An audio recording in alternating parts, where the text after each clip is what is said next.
Welcome to Yashwan channel friends. ಇವತ್ತು ಬೇಗನೆ ಮಾಡಿ ಮುಗಿಸುವಂಥ ಏನು ಇರೋದಿಲ್ಲ ಮನೆಯಾಗ ಅಂಥ ಟೈಮ್ನಲ್ಲಿ ಬೇಗ ಆಗುವಂಥ ಒಂದು ಚಟ್ನಿ ಮಾಡೋದೇ ತೋರಿಸ್ತಾ ಇದ್ದೀನಿ ವಿಡಿಯೋದಲ್ಲಿ. 2 ಸ್ಪೂನಷ್ಟು ಶೇಂಗಾ ತೊಗೊಂಡಿದ್ದೀನಿ ನಾನು. 1 ಸ್ಪೂನು ಬಿಳಿ ಎಳ್ಳು ತೊಗೊಂಡಿದ್ದೀನಿ. ಎರಡನ್ನೂ ಫ್ರೈ ಮಾಡಿ ತೆಕ್ಕೊತೀನಿ. ಆಮೇಲೆ 1 ದಪ್ಪ ಈರುಳ್ಳಿ ದೊಡ್ಡದಾಗಿ ಕಟ್ ಮಾಡಿ ಇಟ್ಕೊಂಡಿದ್ದೀನಿ.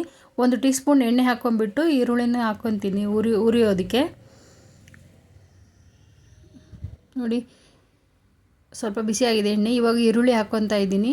ಇದು ಸ್ವಲ್ಪ ಫ್ರೈ ಮಾಡಿ ಹಸಿಮೆಣ್ಸಿನ್ಕಾಯಿ ಕೂಡ ಹಾಕ್ಕೊತೀನಿ. ಖಾರ ಇಲ್ದಿರೋದು ಆರಿಸ್ಬಿಟ್ಟು ತೊಗೊಂಡಿದ್ದೀನಿ. ಒಂದು 4ರಿಂದ 5 ಹಸಿಮೆಣ್ಸಿನ್ಕಾಯಿ ಇದೆ. ಇದು ಸ್ವಲ್ಪ ಫ್ರೈ ಆದ ನಂತರ ಟೊಮೊಟೊ ಕಾಯಿ ಹಾಕ್ಕೊತೀನಿ. ಅದನ್ನು ದಪ್ಪದಾಗಿ ಕಟ್ ಮಾಡಿ ಇಟ್ಕೊಂಡಿದ್ದೀನಿ. ನೋಡಿ, ಟೊಮೊಟೊ ಕಾಯಿ 4 ಟೊಮೊಟೊ ಕಾಯಿ ಇದೆ ಇದು. ಈ ಟೊಮೊಟೊ ಕಾಯಿ ಹೈಬ್ರಿಡ್ ಏನು ಆಗಿದ್ದರೆ ಫ್ರೆಂಡ್ಸ್, ಈರುಳ್ಳಿ ಕೂಡ ಬೇಕಾಗೋದಿಲ್ಲ ಈ ಚಟ್ನಿಗೆ. ನಾನು ಟೊಮೆಟೊ ಕಾಯಿ ಹುಳಿ ಇದು ಅಂತೇಳ್ಬಿಟ್ಟು ನಾನು 1 ಈರುಳ್ಳಿ ತೊಗೊಂಡಿದ್ದೀನಿ ಅಷ್ಟೇ. ಇದಕ್ಕೆ ಈರುಳ್ಳಿ ಬೇಡ ಅಂದವರು ಸ್ಕಿಪ್ ಮಾಡಿದ್ರು ನಡೆಯುತ್ತೆ. ಟೊಮೆಟೊ ಈರುಳ್ಳಿ ಹಸಿಮೆಣ್ಸಿನ್ಕಾಯಿ ಹುರಿದಾದ ನಂತರ 4-5 ಹೆಸರು ಬೆಳ್ಳುಳ್ಳಿ ಹಾಕ್ಕೊಂಡಿದ್ದೀನಿ. ಒಂದು ಅರ್ಧ ಟೀ ಸ್ಪೂನ್ ಜೀರಿಗೆ, ಆಮೇಲೆ ತೊಳೆದು ಕಟ್ ಮಾಡಿ ಇಟ್ಕೊಂಡಿರೋ ಕೊತ್ತಂಬರಿ ಸೊಪ್ಪು ಹಾಕ್ಕೊಂಡು ಮಿಕ್ಸ್ ಮಾಡಿಕೊಂಡು ಗ್ಯಾಸ್ ಆಫ್ ಮಾಡ್ಕೊತೀನಿ. ಈ ತಣ್ಣಗಾದ ನಂತರ ಮಿಕ್ಸಿ ಮಾಡ್ಕೊಳ್ಬೇಕು.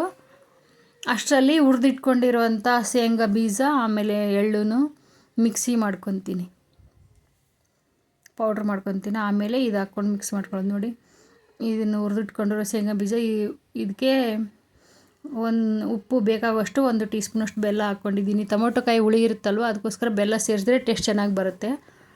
ಪುಡಿ ಮಾಡ್ಕೊಂಡಿರೋ ಶೇಂಗಾ ಬೀಜ ಎಳ್ಳು ಪುಡಿಗೆ ಇದನ್ನು ಹುರಿದಿಟ್ಕೊಂಡಿರೋ ಚಟ್ನಿ ಸಾಮಾನೆಲ್ಲ ಹಾಕ್ಕೊಂಬಿಟ್ಟು ಮಿಕ್ಸ್ ಮಾಡ್ಕೊಳ್ಳೋದು ಇಷ್ಟೇ ಫ್ರೆಂಡ್ಸ್. ಈ ಚಟ್ನಿ ಚಪಾತಿಗೆ, ಆಮೇಲೆ ಜೋಳದ ರೊಟ್ಟಿಗೆ, ಆಮೇಲೆ ಬಿಸಿ ಅನ್ನ ತುಪ್ಪಕ್ಕೆ ಬರುತ್ತೆ. ಆಮೇಲೆ ಚಪಾತಿ ಜೊತೆ ಸ್ಪ್ರೆಡ್ ಮಾಡಿಬಿಟ್ಟು ಮಕ್ಕಳಿಗೆ ಲಂಚ್ ಬಾಕ್ಸಿಗೆ ಕೂಡ ಹಾಕ್ಬೋದು. ಇದು ಚೆನ್ನಾಗಿರುತ್ತೆ. ಖಾರನೂ ಜಾಸ್ತಿ ಇರೋಲ್ಲ, ಟೊಮೊಟೊ ಹುಳಿ ಇರೋದ್ರಿಂದ, ಬೆಲ್ಲನೂ ಹಾಕಿರೋದ್ರಿಂದ.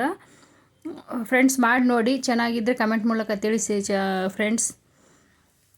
ಹೇಗಿತ್ತು ಅಂತೇಳ್ಬಿಟ್ಟು ಕಮೆಂಟ್ ಮೂಲಕ ತಿಳಿಸಿ. ನೋಡಿ, ಈ ಥರ ಸ್ಪ್ರೆಡ್ ಮಾಡಿಬಿಟ್ಟು ರೋಲ್ ಮಾಡಿದ್ರೆ ಆಯಿತು ಅಷ್ಟೇ. ತಿನ್ನೋಕ್ಕೆ ಚೆನ್ನಾಗಿರುತ್ತೆ, ಬೇಗನೆ ಆಗುವಂಥದ್ದು ಚಟ್ನಿ ಅಷ್ಟೇ.